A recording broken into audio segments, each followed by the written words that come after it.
정말 이 아비와 어미가 이 아이를 이 사회 속에서 지켜내는 이러한 과정들과 태도와 행동들, 결단.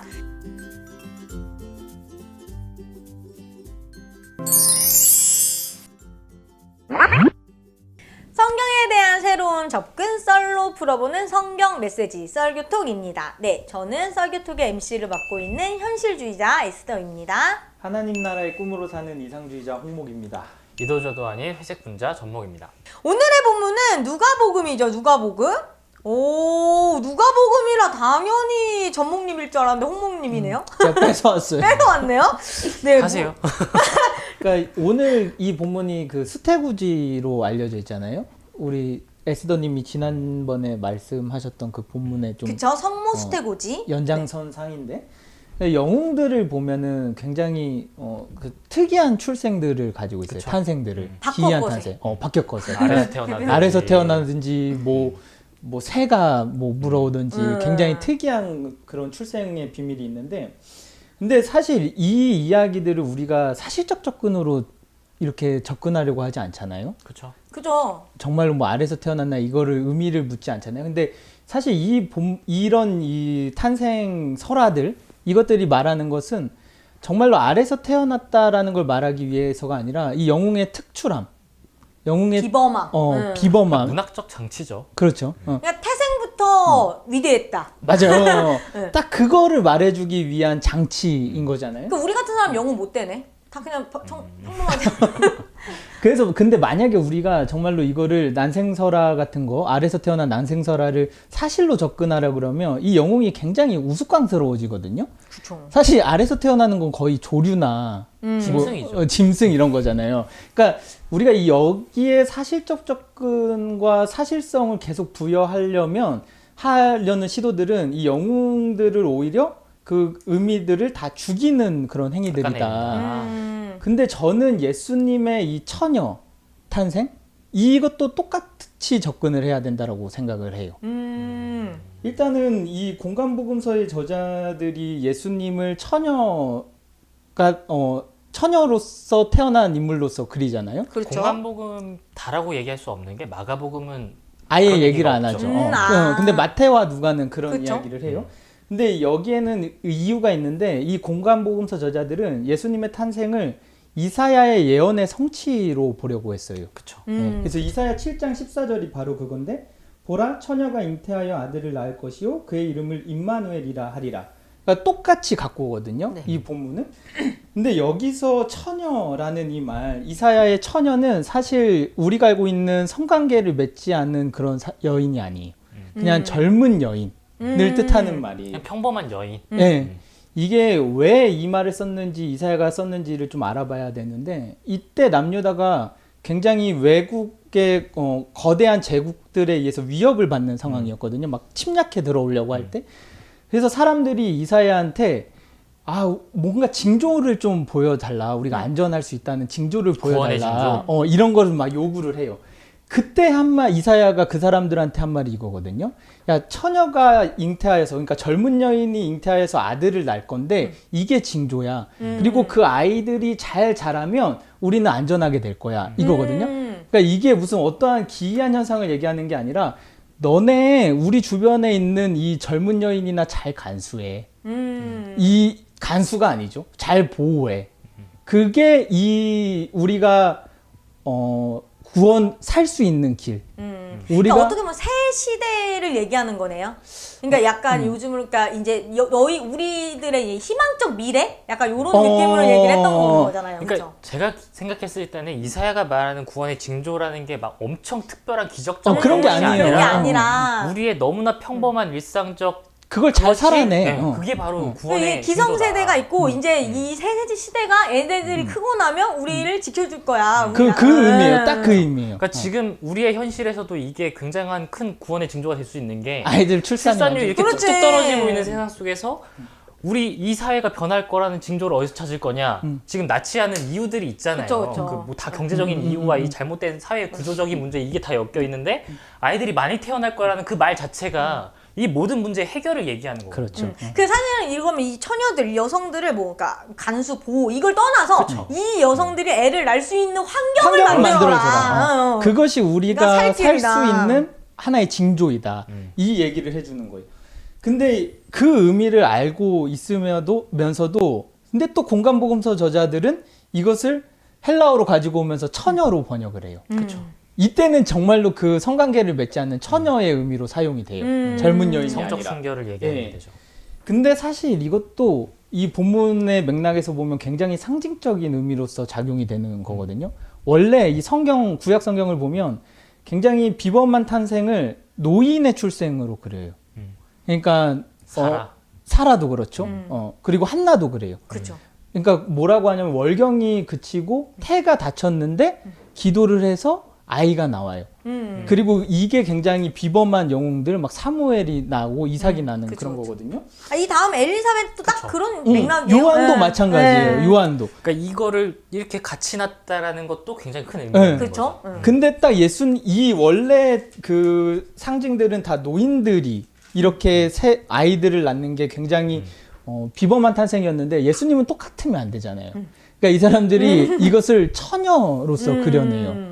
그러면서 예수님의 탄생은 새로운 시대가 도래하는 거다. 그러니까 이전의 구약 시대가 이제 거기서 딱 끝나는 거고 예수님의 탄생은 노인에게서 나온 것이 아니라 처녀에게서 나옴으로써 새로운 시대가 열렸다. 딱 이런 상징적 의미거든요. 네. 근데 제가 오늘 본문을 왜 가져왔냐면 우리가 이거를 굉장히 사실적 접근으로 접근을 했어요. 역사적 사실로. 그러니까 마리아가 처녀다. 이것을 굉장히 집중했어요. 일단 그러다 보니까 뭔 문제가 생겼냐면 여성의 순결성을 되게 강조했어요. 그리고 이 본문 속에서 여성의 순종성, 마리아가 굉장히 순종하잖아요. 하나님 그 천사의 말에 그것을 굉장히 그렸어요. 근데 저는 사실 오늘날 그리고 있는 교회가 그리고 있는 이 마리아의 모습이 정말 마리아의 모습일까? 이렇게 물었을 때 저는 물음표거든요. 그 이유가 그 마리아의 찬가예요. 마리아의 찬가를 보면 마리아가 뭐라 그러냐면 하나님이 저 높은 권세 있는 사람들, 부자들을 다 내리실 거다. 그리고 낮은 자들을 올려주실 거다. 이런 얘기를 하거든요. 맞아요. 성경 그러니까- 기도서에 있어요. 그 마리아 성가가. 아, 네, 맞아요. 그러니까 이 마리아 찬가를 보면 마리아는 순종적이거나 뭐 순결함 이런 의미보다는 사실 굉장히 혁명적인 여인이에요. 사회적으로 봤을 때. 이거 다 뒤집고 새 시대가 해야 한다라는 거거든요. 그러니까 저는 마리아 이 본문을 통해서 적어도 마리아의 순결이나 순종을 강조해서는 안 된다. 마리아는 자발적으로 그 새 시대의 도래를 위해 자신의 몸을 그 새 시대에 맡기는 역할을 한 거거든요. 새 시대를 여는 그 길로서 작용을 한 거거든요. 그러니까 저는 이 본문을 통해서 우리가 말해야 할 것은 어떠한 순결이나 순종적 의미보다는 새 시대를 향한 그 마리아의 혁명적 도전 이런 것들을 좀 더 봐야 한다라는 그런 생각을 했어요. 아니 갑자기 개인적인 건데 좀 감정적인 건데 그 마리아하면 너무 그 우리 자케오 얘기 한번 했지만 너무 이미 정형화 만들어 놓은 것 같아요. 그 순결이라는 거 하나 이렇게 때문에 기도도 이렇게 네, 막 하고 머리 있는 길고 모습들 저 있잖아요. 옛날부터 그 맨날 하얀 옷 성극하잖아요. 입고. 네, 성극하면 저는 마리아를 못했어요. 안 어울린다고. 마리아 이미지가 아니래. 그런 게 어딨어. 마리아의 이미지가 뭔데요? 청순한 거 아니에요? 청순한 거. 맨 머리 엄청 검은 길고. 머리에 긴고 요런 애들이 항상 마리아하고 나는 마리아 못하고. 그러니까 여성스럽다라는 그렇죠. 어떤 이미지를. 그러니까 이거를 사실은 너무나 많은 색안경들이 마리아를 너무 옥죄는 거야. 근데 그게 의미가 그놈의 순결. 그놈의 성모 마리아가, 이거 제가 이거 비하가 되나? 아니, 근데 저는 좀 다른 부분으로 봐야 된다고 생각을 해요, 진짜. 그리고, 그러니까 저는 이게 그 여성성이라는 것 때문에 이게 조금 걸고 그러니까 이게 사람들이 많이 부딪힌 것 같다라고 생각을 해요. 그러니까 이게 원어로 데오토코스라는 건데 이게 하나님의 어머니. 라고 이제 마리아를 부르기 시작했대요. 근데 이게 어머니라는 의미 때문에 뭐 여성성이 강조가 됐는데 사실은 이거를 저는 좀 고친다면 그냥 하나님을 이거는 어떤 신부님이 이제 말씀을 하신 건데 하나님을 품은 사람이라고 보면 어떨까? 그렇다면 사실 그렇게 조금 우리가 생각하고 있는 정형화가 조금 깨지진 않을까? 마리아가 갖고 있는. 그러니까 마리아가 처녀인데 임신했다는 게 그 사회 맥락에서 보면 사실 처녀가 임신을 하면 이건 돌 맞아 죽을 일이거든요.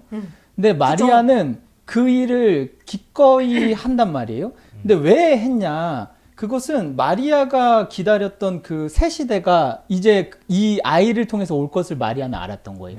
그러니까 저는 우리가 뭐 예수의 오실 길을 예비한 사람은 굉장히 요한만을 굉장히 강조하잖아요. 근데 저는 정말로 예수의 오실 길에서 가장 중요한 역할을 했던 거는 마리아였다. 그렇죠. 요셉도 있죠. 네. 마리아는 자신의 몸으로 그 예수님의 오실 길을 직접 그 몸을 통해서 받아낸 사람이잖아요. 그러니까 굉장한 여인이었다라고 말을 하고 싶어요. 저도 하나님 나라 운동에 동참한 사람으로 그쵸. 저는 기억을 했으면 좋겠어요. 그러니까 순종보단 네. 자발적 참여였다라는 것을 좀 강조해야 될 것 같아요. 저는 이게 약간 의도가 그냥 예수님이라는 존재를 굉장히 그냥 특별한 존재로서 그리기 위한 의도도 있었겠지만 아까 뭐 홍복이 얘기한 것처럼 그때 당시 처녀가 아이를 가진다? 이거는 엄청난 사회적 굉장히 그쵸. 좀 이렇게 큰 문란거리가 될 수 있거든요. 근데 그 위협 속에서 온다라는 것은 예수님이라는 존재가 이렇게 소외되고 뭔가 사회적 약자이고 사람들에게 손가락질 받을 수도 있는 그 위협에 처해진 존재로부터 그렇게 왔다라는 것을 저는 보여주는 또 의미도 있다고 생각하거든요. 이게 조금 이상하게 들리실 수도 있겠지만 우리가 이 하나님의 성령으로 잉태한 마리아로부터 예수께서 오셨다라는 것을 믿는다면 정말 그리스도인들은 미혼모를 바라보는 시선이 달라야 되는 거예요. 그렇죠. 네. 왜냐면 현실적으로 왔을 때 네, 그들의 안에 오히려 예수께서 오시는 그 방법이 우리가 그렇게 비난하고 안 좋은 색안경을 끼고 바라보고 있는 저 미혼모들이 한 사람 한 사람이 마리아의 가능성을 가진 존재들이거든요. 그 태 속에 예수의 가능성을 가진 존재들이 있는 거고. 그러니까 그게 순결로만 너무 그렇죠. 그래서 그거를 순결만 순결이라는 것을 선에 대입해서 집중을 보면 해서. 그 사람들이 부정한 존재들이 돼버리지만 그러니까. 이 마리아라는 존재를 통해서 던져지고 있는 메시지를 우리가 다시 한번 생각해 본다면 사실 이 시대에 정말 소외당하고 있는 그 위협을 감수하고 있는 저 미혼모들이야말로 우리 그리스도인들의 어떤 다른 시선을 줘야 하고 그들의 그 태 속에 있는 그 아이들을 정말 예수처럼 대하는 그런 태도들이 우리에게 필요하다. 사회적 편견 속에서도 그 아이를 지키고 그럼요. 있잖아요. 이게 엄청난 이게 사실 이게 마리아의 태도였잖아요. 맞아요. 그리고 그 이사야의 예언과 연결시켜도 똑같은 얘기예요. 그 아이들을 지켜내라. 그렇죠. 그게 징조다. 네. 그러니까 한마디로 말하면 홍모님은 사실 오늘의 성모 마리아를 좀 다시 보자. 네. 성령적 여인으로 그렇지. 보자.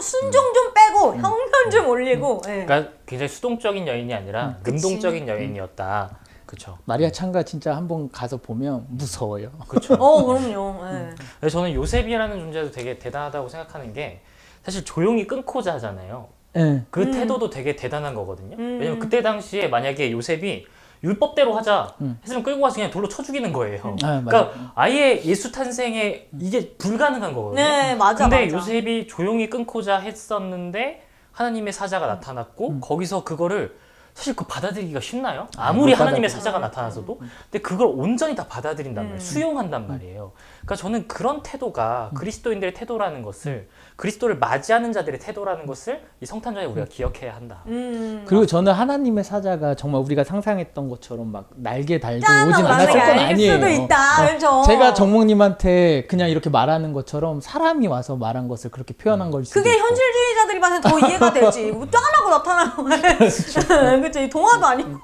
네. 근데 저도 이 성탄이잖아요. 성탄 설화를 이렇게 보면서 조금 주의 깊게 제가 보는 부분은 마리아와 요셉이 예수라는 사실 예수라는 아기 예수는 사실 정말 약자잖아요. 그러니까 보호받고 어쨌든 도움 없이는 할 수가 없잖아요. 그러니까 저는 하나님의 아들의 모습이 1도 없죠. 그렇죠. 사실 그냥 애기였으니까. 저는 그러니까 마리아와 요셉이 아기 예수를 지켜내는 그 태도를 저는 성탄설에서 좀 찾아봤으면 좋겠어요. 너무 예, 기적적으로만 보는 것보다는 정말 이 아비와 어미가 이 아이를 이 사회 속에서 지켜내는 이러한 과정들과 태도와 행동들, 결단 이런 것들이 사실 우리 사회에서 우리가 누군가에게는 마리아가 될 수 있고 누군가의 요셉이 될 수 있고 또 누군가의 우리가 예수가 될 수 있고 네. 그렇기 때문에 그런 모습들을 좀 더 자세히 봐보면 어떨까 네, 이런 생각도 한번 해봤습니다. 네. 오늘은 성탄설 하면 사실 되게 뻔하잖아요. 네. 근데 오늘은 홍목님이 갖고 온 얘기로 조금 아기 예수의 탄생에 대해서 좀 다시금 네, 돌아보는 시간을 가졌습니다. 저희가 2단이라고 이렇게 신고하시면 저희가 할 말은 없는데요. 2단은 아니고요. 다 각자 혹시 오해의 소지가 있게 들리실 수도 있지만 저희가 처음부터 얘기했듯이 저희는 좀 새로운 접근을 하기 때문에 그러니까 헬라어로 그러니까 번역이 아니죠. 헬라어로 쓰여졌다라는 것도 되게 중요한 의미를 가진 거예요. 왜냐하면 언어라는 거는 단순히 우리가 쓰는 언어적인 차원이 아니라 문화를 담고 있고 그렇죠. 그 대상을 담고 있는 거잖아요. 근데 헬라어로 썼다라는 거는 그리스인들, 로마인들을 대상으로 쓰여졌다는 거고 그 이야기는 그리스 문화에 익숙한 사람들을 향해서 쓰여졌다는 거예요. 그러니까 그리스 문화에 이 신적인 존재들은 항상 이런 식으로 굉장히 특별한 그것들을 가져요. 근데 거기서 예수가 그리스도라는 거를 얘기를 하려면 그 신들과의 비교점을 가져야 되는 거거든요. 그러니까 어쩔 수 없는 문학적 장치를 가지고 올 수밖에 없는 현실도 있었다. 네. 네.